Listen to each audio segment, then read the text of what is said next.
अति जलद व अचूक बातम्यांसाठी पाहत रहा महामीडिया 24 सदैव तत्पर। राजारामपुरी येथील मातंग वसाहतीजवळ एका तरुणावर लोखंडी सळीने प्राणघातक हल्ला केल्याप्रकरणी राजारामपुरी पोलिसांनी 3 संशयितांना अटक केली आहे। न्यायालयाने या तिघांनाही 5 दिवसांची पोलीस कोठडी सुनावली असून शिवम बुचडे, विश्वजित कवाळे आणि निलेश सकटे अशी अटक करण्यात आलेल्यांची नावे आहेत। याबाबत मिळालेली अधिक माहिती अशी की जागृती नगर येथील पायमल वसाहतीमध्ये राहणारा ओमकार मधुकर चौगुले याच्या काही मित्रांचा 31 डिसेंबर 2025 रोजी राजारामपुरीतील शिवम बुचडे याच्याशी वाद झाला होता। या जुन्या वादाचा राग मनामध्ये धरून शिवम हा त्या संबंधित तरुणांचा शोध घेत होता। दरम्यान 19 फेब्रुवारीच्या रात्री ओमकार चौगुले हा मातंग वसाहत परिसरातून आपल्या घराकडे जात असताना शिवम बुचडे आणि त्याच्या 2 साथीदारांना त्याला वाटेत अडवले। वाद झालेल्या मित्रांविषयी विचारणा करत संशयितांनी ओमकारला बेदम मारहाण करण्यास सुरुवात केली।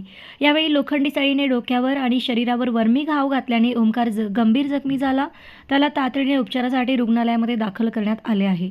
ओमकारने दिलेल्या फिर्यादीनुसार राजारामपुरी पोलिसांनी तातडीने चक्र फिरवून शिवम महेश बुचडे, विश्वजित जितेंद्र कवाळे आणि निलेश सुनील सकटे सर्व राहणार मातंग वसाहत राजारामपुरी या तिघांना अटक केली।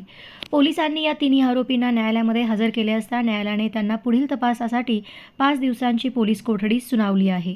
या घटनेचा तपास राजारामपुरी पोलीस करत आहेत।